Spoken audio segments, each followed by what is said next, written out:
versículo 4 al 8. El tema de hoy es, oh, qué gran salvación. Le faltaron los signos de interrogación ahí.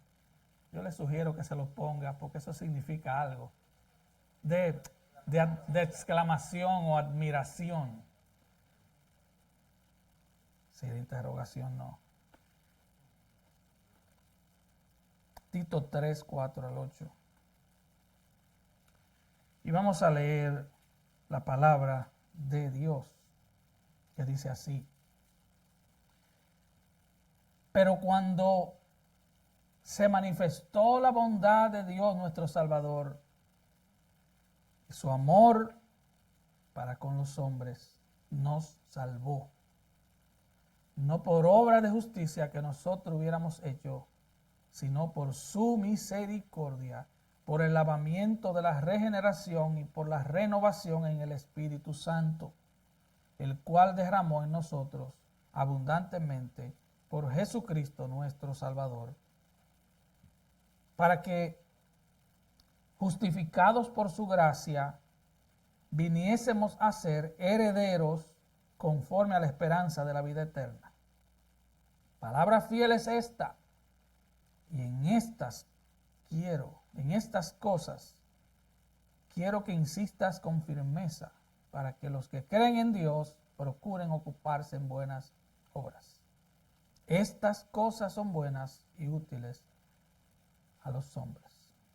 Amén. Oremos, hermanos. Padre, estas cosas que estamos a punto de exponer son buenas y son útiles a todo ser humano.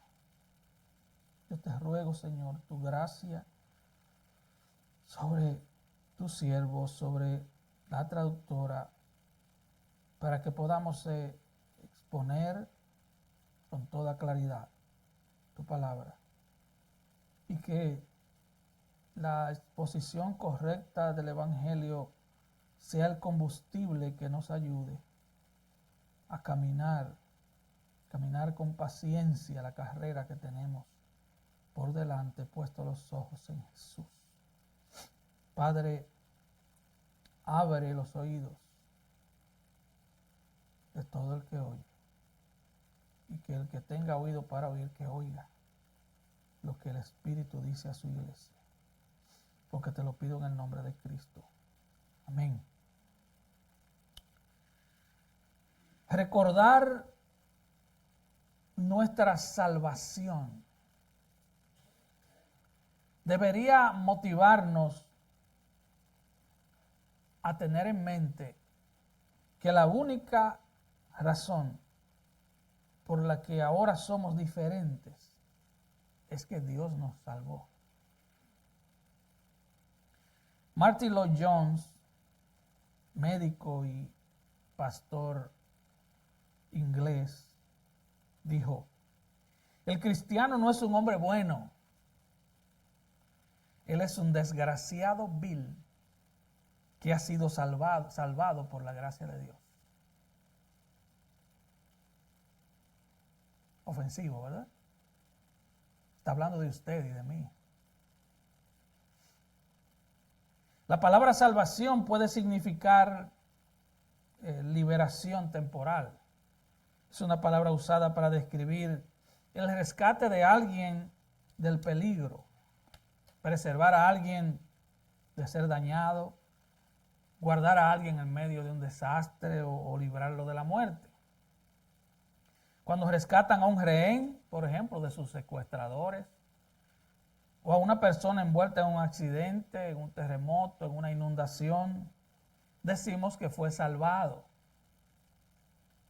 De hecho, en el Nuevo Testamento se usa la palabra salvación en diferentes ocasiones en el sentido temporal de la expresión. En el Evangelio de Mateo, por ejemplo, vemos que Pedro comenzó a caminar sobre las aguas al ver a Jesús. Pero al ver el fuerte viento, tuvo miedo y comenzando a hundirse, dio voces diciendo: Señor, sálvame. Mateo 14:30. Ahora, en el sentido espiritual, que es el uso que el Nuevo Testamento más le da a la palabra salvación, tiene la idea de ser salvo del pecado, ser rescatado del pecado. Y cuando decimos ser salvo del pecado, es ser salvos del poder del pecado. Ya no somos esclavos del pecado. Y también somos salvos del castigo eterno por el pecado. Así que salvación es ser preservados, seguros e ilesos de la ira divina, del juicio, del infierno, del castigo eterno. Eso es salvación.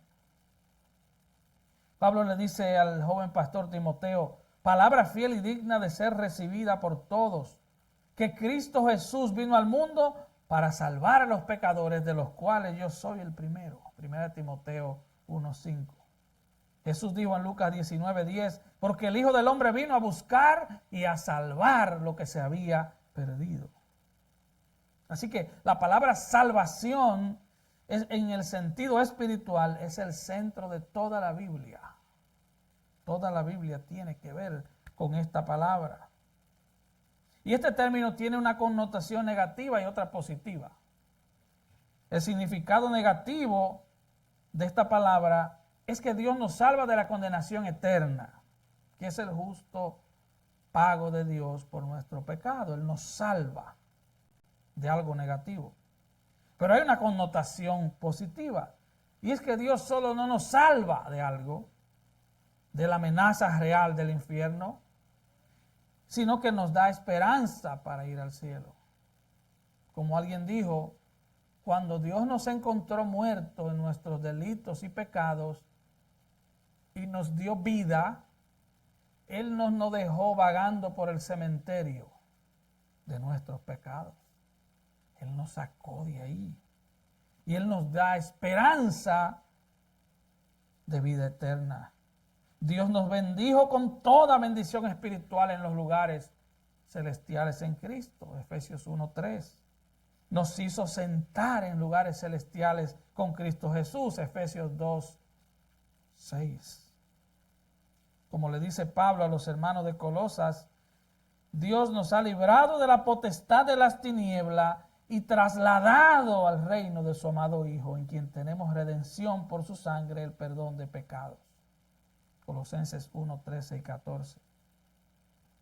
Ahora, en el texto que nos ocupa hoy, el apóstol Pablo comienza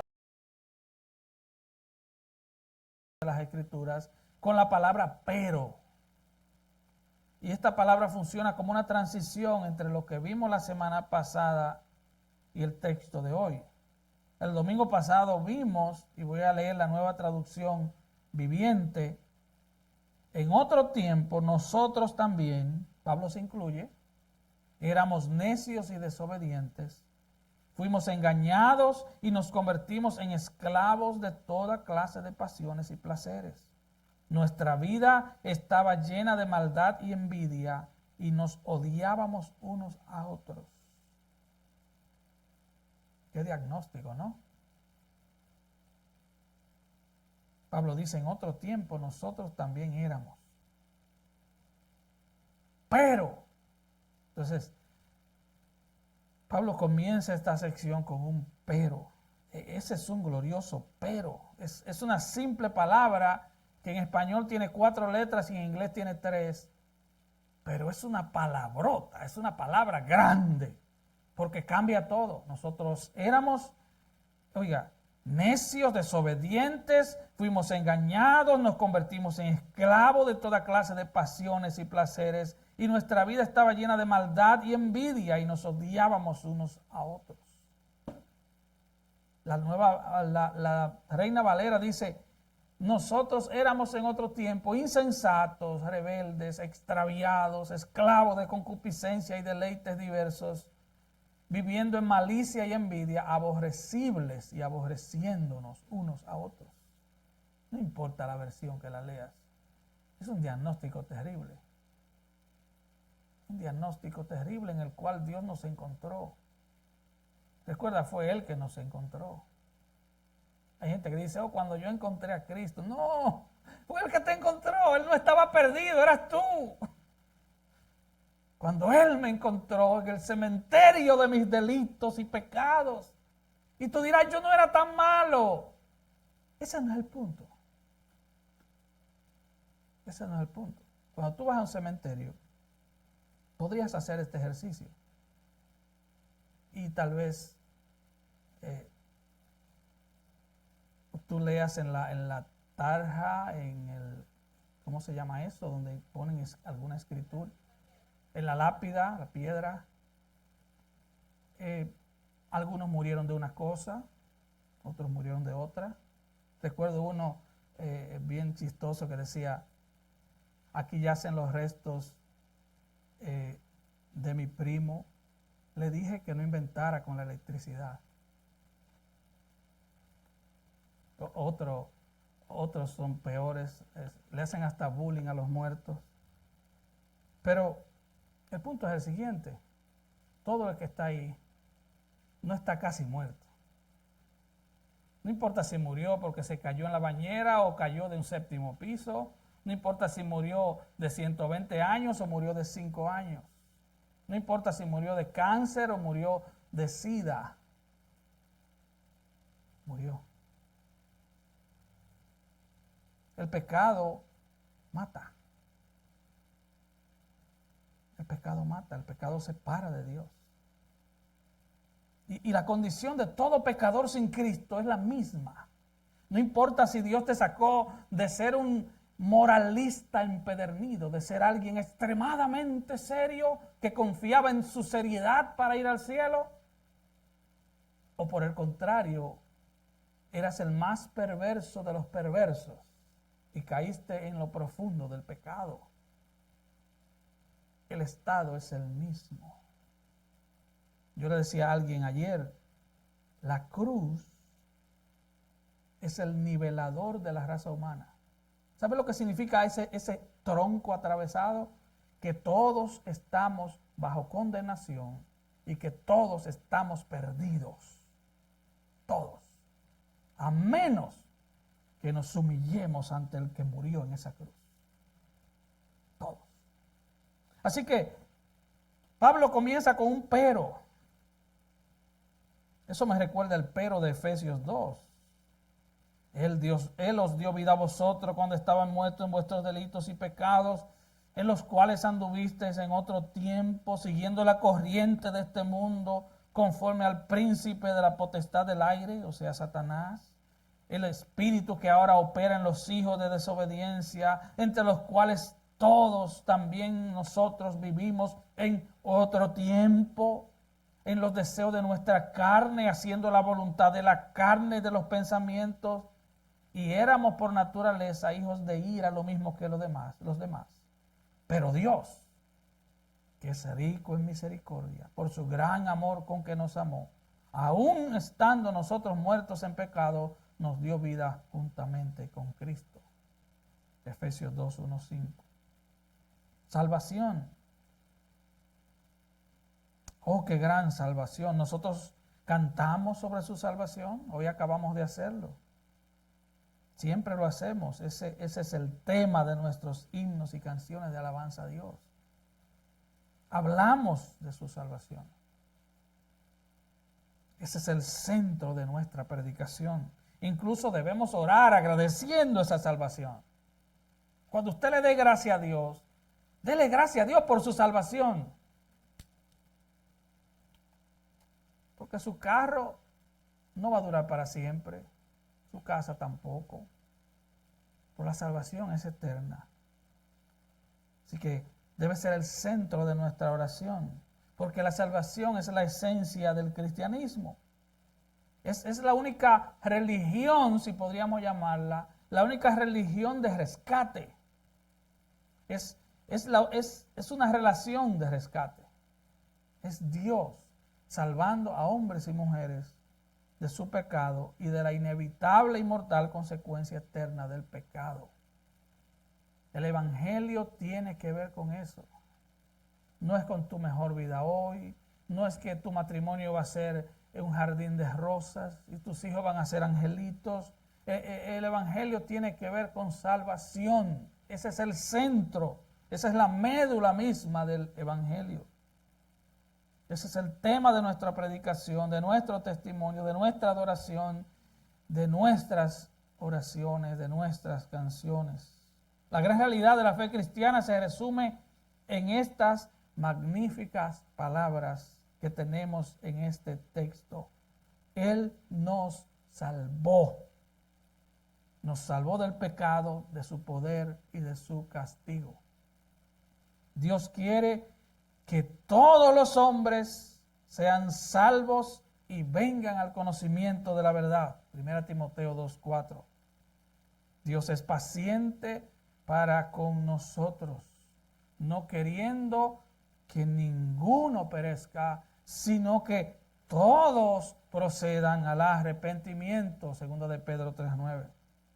Así que hoy vamos a desempacar con la ayuda de Dios 7 aspectos de esta gloriosa salvación que Dios ofrece a pecadores malvados a través de Cristo.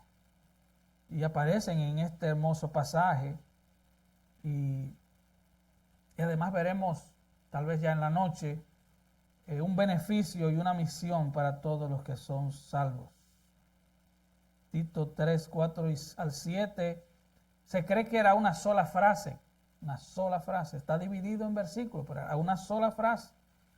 Y algunos dicen que era un credo de la iglesia primitiva, otros dicen que era un himno de la iglesia primitiva. Sea una cosa u otra, era algo que los cristianos del primer siglo se repetían continuamente. Se lo repetían continuamente. Pero cuando se manifestó la bondad de Dios nuestro Salvador. La Nueva Traducción Viviente lo dice así, lo traduce así. Sin embargo, cuando Dios nuestro Salvador dio a conocer su bondad y amor, Él nos salvó. No por las acciones justas que nosotros habíamos hecho, sino por su misericordia. Nos lavó, quitando nuestros pecados, y nos dio un nuevo nacimiento y vida nueva por medio del Espíritu Santo. Él derramó su Espíritu sobre nosotros en abundancia por medio de Jesucristo nuestro Salvador. Por su gracia, Él nos hizo justos a sus ojos y nos dio la seguridad de que vamos a heredar la vida eterna. Así que veamos el primero de esos puntos, es la bondad de Dios nuestro Salvador. Pero cuando se manifestó la bondad de Dios nuestro Salvador, nuestra situación antes de la conversión, como vimos, era terriblemente penosa. Aunque es cierto, cuando nos convertimos a Cristo, no comprendemos la profundidad de lo mal que estábamos. Solo es a través del tiempo, a través de exponernos a la palabra de Dios, comenzamos a entender la gravedad de nuestra condición. Pero sea como fuere, la gran noticia es que ya no somos lo que éramos.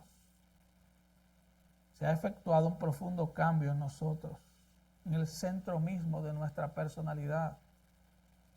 Si verdaderamente hemos creído en Cristo, el Evangelio ha cambiado el centro mismo de nuestra personalidad. Ya no somos lo que éramos. Ya no somos lo que éramos.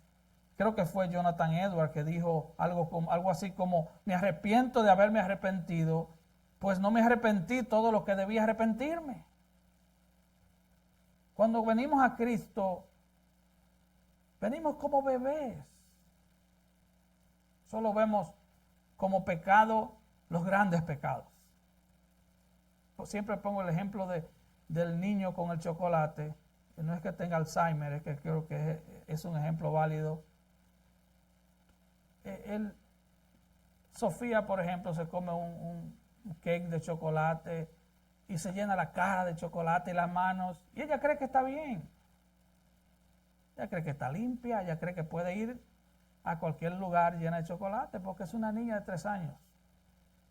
Pero imagínate a ella si va a ser una neurocirujana, un ejemplo. Ya está en sus 25, sus 30, no sé. ¿Te imaginas que ella vaya a su trabajo con la cara llena de chocolate? No. Es más, un punto de chocolate en su bata de trabajo blanca o verde o del color que sea, va a ser algo terrible para ella. De la misma manera, cuando un creyente comienza a crecer en la palabra de Dios y se mantiene expuesto a la palabra de Dios, comienza a ver el más mínimo punto negro en su alma y comienza a clamar para que el Señor con su preciosa sangre lo lave. Y va a haber incomodidad en su ser y va a comenzar a ver cuán malo es, porque se va a vivir viendo en el espejo y va a ver las muchas arrugas y manchas de su alma. Pero Pablo dice, pero cuando se manifestó la bondad de Dios, nuestro Salvador. Así que este cambio no se puede atribuir a ningún esfuerzo nuestro. Se lo debemos a Dios. Dios es quien nos da la fe para creer. Él nos dio la fe para creer, Efesios 2:8. Y nos dio el arrepentimiento para arrepentirnos, 2 de Timoteo 2:25, para los que llevan anotaciones. Así que tanto la fe como el arrepentimiento son un regalo de Dios. En esa transacción llamada salvación, el ser humano solo aporta su pecado, es lo único que entregamos. No tenemos nada que dar. ¿Qué le vas a dar a Dios? Oh, yo le entregué mi vida al Señor. Gran cosa, le entregaste un cascarón dañado desde la médula. El pecado estaba entretejido en lo más hondo de tu alma, porque así naciste. Naciste en pecado, creciste en pecado y el tiempo nos hizo grandes pecadores. La buena noticia es que grandes pecadores que se arrepienten tienen un gran Salvador que los salva. Aleluya.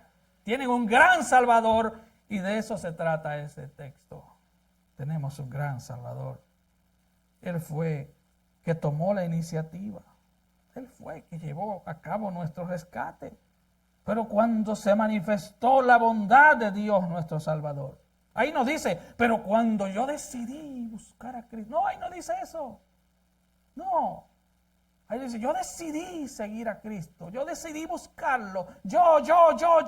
Y muchos creyentes parecen yoyos. ¿Sabe el yoyo? No saben lo que es un yoyo. El jueguito este que tiene un hilo. Y muchos creyentes parecen yoyo. Todo es yo.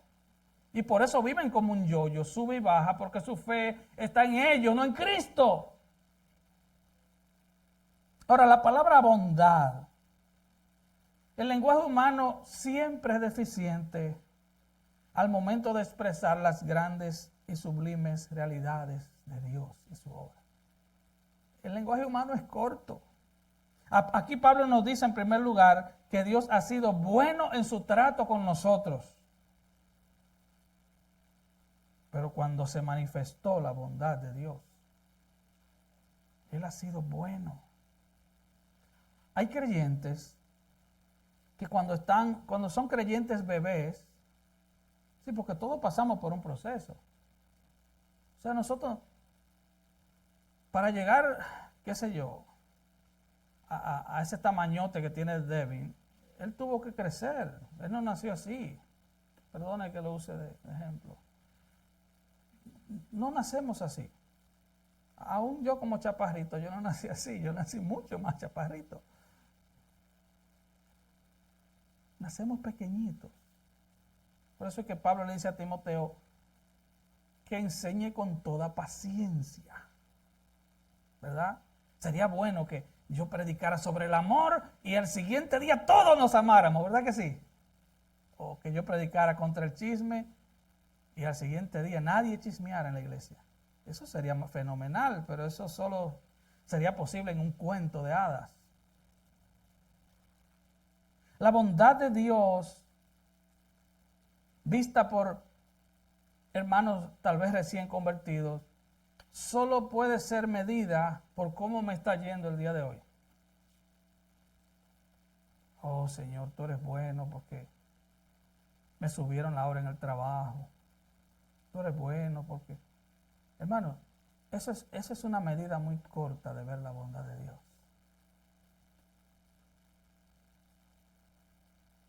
Comienza a medir la bondad de Dios viendo hacia la cruz. Mira hacia atrás. Viendo lo que tú mereces y merecías. Una eternidad en el infierno, alejado de la misericordia y la gracia de Dios.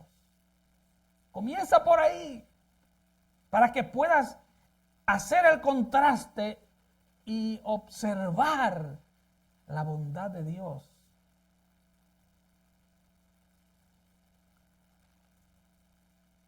Sabemos por las Escrituras que el Dios creador y sustentador del universo es el juez también. Él es el juez del universo.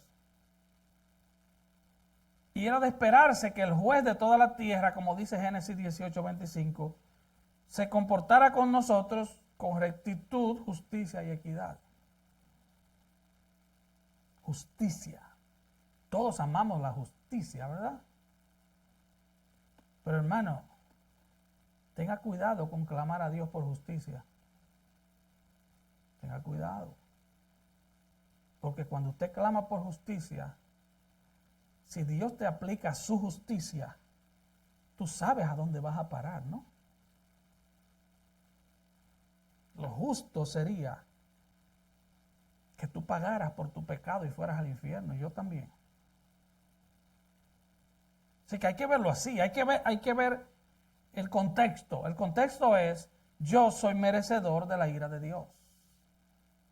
Pero Dios ha sido bueno en su trato conmigo. Él no se ha limitado a tratarnos con equidad ni a darnos nuestro merecido. Si queremos ver lo que es lo que merecemos, volvamos al versículo 3.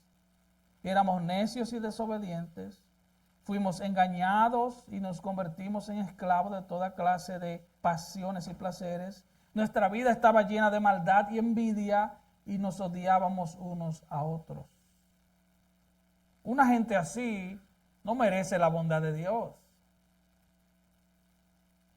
Y ese versículo está hablando de ti y de mí y de todo ser humano sobre la tierra.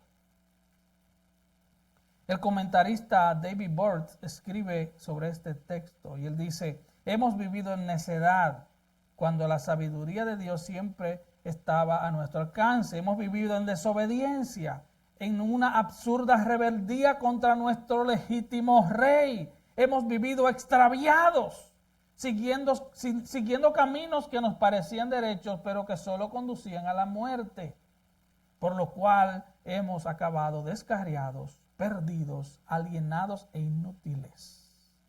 Hemos vivido como esclavos de nuestros propios vicios. Hemos practicado relaciones de envidia y malicia con nuestro prójimo. Nos hemos comportado con injusticia, guiados siempre por nuestro profundo egocentrismo. Hemos sido aborrecibles y nos hemos odiado los unos a los otros. ¿Qué diagnóstico más terrible? ¿Qué pago usted cree que merece una persona así? Yo le pregunto. Si Dios fuera solo justo, recto e imparcial, ¿qué trato tendría que darnos? Nos mandaría un rayo desde el primer pecado que cometimos. Solo quedaría el humo. Sin embargo, como dice el salmista, no ha hecho con nosotros conforme a nuestras iniquidades, ni nos ha pagado conforme a nuestros pecados, porque como la altura de los cielos sobre la tierra, engrandeció su misericordia sobre los que le temen. Salmo 103, 10 y 11. Ahora, alguien que sepa mucho de medida, que mida la altura de los cielos sobre la tierra. así ha sido la misericordia de Dios contigo. Yo no sé cuántos metros hay, no creo que nadie lo sepa exactamente, pero así ha sido la misericordia de Dios sobre ti, si tú eres cristiano. Y no es que Dios haya renunciado a su función de juez.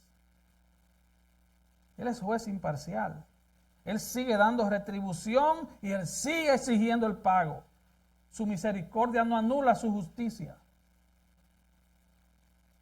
El juicio de Dios sigue cayendo sobre todo pecado y todo pecador. El pago es inevitable y es necesario. Porque la paga del pecado es muerte. Por cuanto todos hemos pecado y estamos destituidos de la gloria de Dios. Lo que ocurre es que Dios en su bondad ha provisto una solución mediante el cual el juicio puede seguir siendo aplicado y a la vez el pecador puede ser perdonado. Alguien dijo que en la cruz la justicia y la misericordia de Dios se encontraron y se besaron. Este juez puede perdonarnos sin que su perdón viole sus demandas de justicia. Eso solo pudo pasar en la inmensa y eterna sabiduría de Dios, y Él lo hizo posible en Cristo. Él se dio a sí mismo por nosotros, capítulo 2, versículo 14. Él murió en nuestro lugar, llevando sobre sí mismo el castigo de nuestras rebeliones. El juez justo exige el pago de nuestros pecados y al mismo tiempo envía a su único hijo como sustituto para pagarlo. No es que Él eliminó su justicia, Él sigue siendo Dios justo. Todo pecado debe ser pagado y la paga del pecado es la muerte. Así que la cruz de Cristo es la real medida de la bondad de Dios. Es la cruz. No es el modelo de tu carro. No es cuán grande sea tu casa. No es cuán buena vida tengas. La medida de la bondad de Dios es la cruz. Es su sacrificio. La palabra bondad empieza a adquirir significado cuando nos enfocamos en contemplar el sacrificio de Cristo. Dios es bueno. Y es un cliché para mucha gente que no meditan realmente en su bondad. Su bondad se ve en que, pudiendo y debiendo tratarnos con toda severidad, Él fue más allá y Él nos mostró misericordia. Y de ahí debe salir gratitud. Eso debe provocar gratitud en tu corazón y el mío. Pongamos atención a la palabra manifestó. Dice el versículo 4 otra vez, pero cuando se manifestó la bondad de Dios. Esto nos da a entender que la bondad de Dios existía de antemano, pero estaba escondida en Dios y el ser humano no la podía percibir. Pero llegó el momento en que ocurrió algo que nos hizo comprender la inmensidad de ese amor. Algo sucedió que puso en manifiesto lo que Dios es en su naturaleza íntima.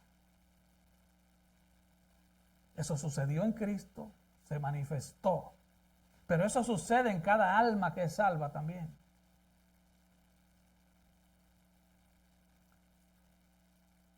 Así que la grandeza de la bondad y el amor de Dios estuvo como velada, como escondida hasta el momento de la aparición de Cristo en la primera venida. En Y solo ahí la gente comenzó a ver la bondad de Dios. Pero también pasa en nosotros. Cuando un pecador toca fondo y cae en lo más profundo, algunos levantan sus ojos al cielo, comienzan a clamar a Dios. Eso me recuerda a la vida de Manasés, uno de los, creo que el rey más perverso de Judá. 55 años reinó en Judá y no solo pecó, sino que enseñó al pueblo a pecar hasta que cayó en una cárcel y ahí, estando en aflicción, atado de pies y manos, y ahí él clamó a Dios. Ahí él se arrepintió. Cuando se manifestó la bondad de Dios, nuestro Salvador.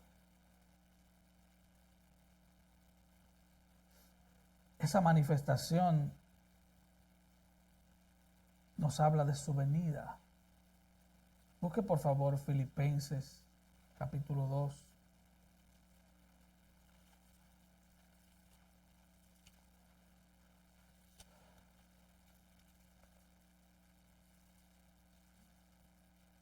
Versículo 7 en adelante. Dice que Él se despojó a sí mismo tomando forma de siervo, hecho semejante a los hombres. Y estando en la condición de hombre se humilló a sí mismo, haciéndose obediente hasta la muerte y muerte de cruz. La bondad de Dios se manifestó cuando Cristo, el eterno Hijo de Dios, se hizo carne y vino a través del vientre de una virgen, a través de María, que era una virgen en ese entonces. No siguió siendo virgen porque tuvo más hijos. Pero Él no solo nació en humillación, vino a nacer en un establo, rodeado de animales y del hedor de los animales. Vivió en una aldea extremadamente pobre, trabajando manualmente como un obrero. Él se humilló hasta lo sumo. Él se sujetó a su padre terrenal, José, y a María. Él les obedeció. Él fue un hijo perfecto. Él fue un hermano perfecto de sus hermanos y hermanas. Él se humilló hasta lo sumo. El creador del universo se humilló hasta el punto que no solo vemos eso en su muerte, vemos eso en su nacimiento, vemos eso en sus 30 años, más de 30 años de vida.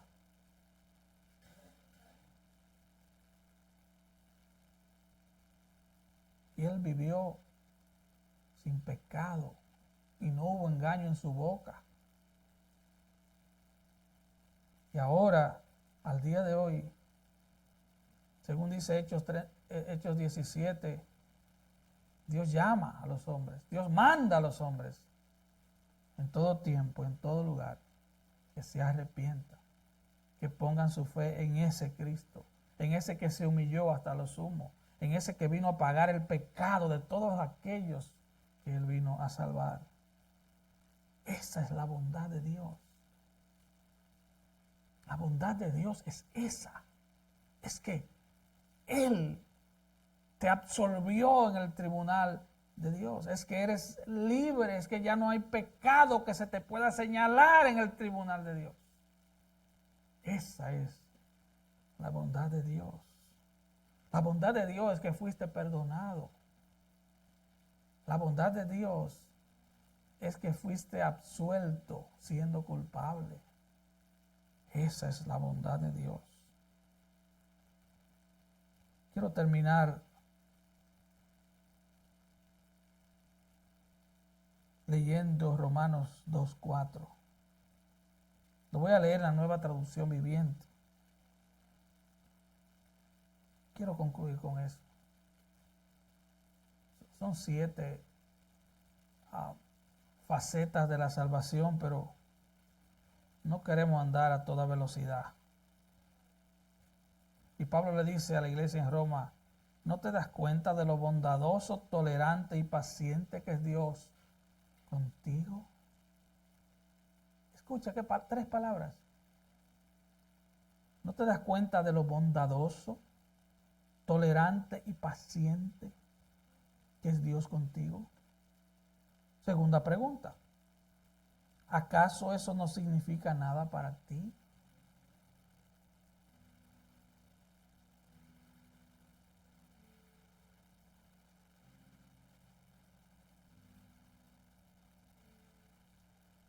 ¿Acaso eso no significa nada para ti? O sea, ¿tú crees que Dios te perdonó tus pecados porque tú eres de buen apellido?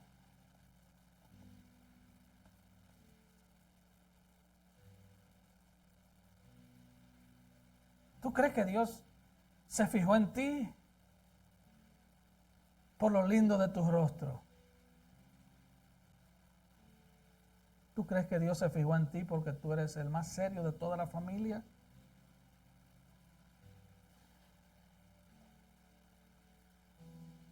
O te lo voy a poner de otra manera. ¿Tú desprecias la bondad de Dios? Y aunque confíes a ser cristiano, vives como que no lo eres.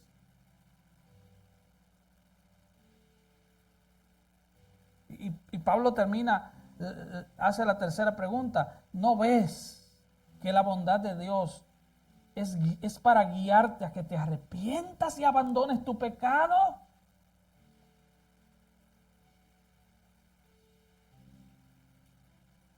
En otras palabras, y esto es para cristianos y no cristianos, Dios es bueno. Dios perdona pecados. Pero no juegues con la bondad de Dios. Porque la bondad de Dios es como una flecha que nos guía a algo. Nos guía a dos cosas. Nos guía a arrepentirnos y nos guía a abandonar nuestro pecado. La bondad de Dios no es una licencia para pecar. Es como cuando te dan la licencia de conducir, ¿verdad? Tú dices, ahora es que le voy a dar duro a esto. Tú agarras y pisas el acelerador. No, es una licencia, pero es para obedecer la ley de tránsito. La bondad de Dios viene a cada pecador que se arrepiente como una licencia para vivir para ese Dios que te perdonó. La bondad de Dios es para guiarte a que te arrepientas. La bondad de Dios. Hermano, véalo de esta manera. Yo lo veo así. Cuando yo medito en lo que yo realmente merezco, yo medito en lo que Cristo hizo para no darme lo que yo merezco. Esa bondad a mí me humilla. Me humilla. Esa bondad no me hace orgulloso, no me hace... No, esa bondad me humilla. Es como me sacaron del pabellón de los condenados a muerte para que yo ahora viva para el que me sacó de ahí. ¿Estamos entendiendo, hermano? No es para que viva para el mundo. La bondad de Dios no es para que yo viva disfrutando de los beneficios de Dios, pero con mi mente en el mundo. La bondad de Dios no es para que yo viva como beneficiario de su bondad, pero despreciando al Dios de toda bondad. Oh, que el Señor nos ayude a valorar en su justa dimensión la bondad de Dios. Y que cada vez que usted diga Dios es bueno, piense en la cruz. No piensen que le subieron $1 a su salario. Piensen en la cruz. Porque al impío que trabaja con usted también le subieron 1 hora. También eso es gracia común. Eso no es gracia salvadora, eso es gracia común. Él hace salir su sol sobre buenos y malos. Pero a ti, amado hermano, te salvó. Él nos salvó. Eso es bondad. ¿Por qué no salvó a tu hermano, tu primo, tu tío, que tal vez era mejor persona que tú? ¿Por qué? Yo no lo sé, tú no lo sabes, nunca lo sabremos tal vez. Él nos salvó. Esa verdad debe humillarnos.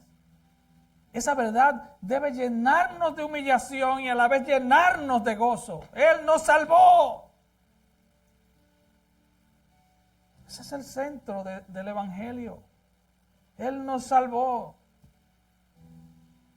Y aparte de eso, Él promete darnos con Cristo todas las cosas. Aparte de eso, Él ha prometido sostenerte hasta el final. Porque como fue Él que nos salvó, ni la muerte, ni la vida, ni ángeles, ni principados, ni potestades, ni lo alto, ni lo profundo, nada nos separará del amor de Dios. Porque fue Él que nos salvó. No fuiste tú que te salvaste. Escucha bien, si tú estás aquí pensando que tú te salvaste, puedes perder esa salvación en cualquier momento. Porque no tienes nada. Lo que tienes es una ilusión. Pero si tú sabes que has creído en Cristo de todo corazón y entiendes esas 3 palabras, Él nos salvó. Tú sabes que fue Él. Recuerda que esa salvación es eterna. Es eterna. Así que gózate en tu salvación eterna. Vive para Él. En esta vida que es la antesala de la verdadera vida. Gózate en Él. Gózate en tu salvación, en su salvación. Y esperemos a cruzar el umbral que nos llevará a la verdadera vida. Amén. Vamos a orar. Padre, gracias por esta verdad. Ayuda a estos preciosos hermanos a digerir esta verdad.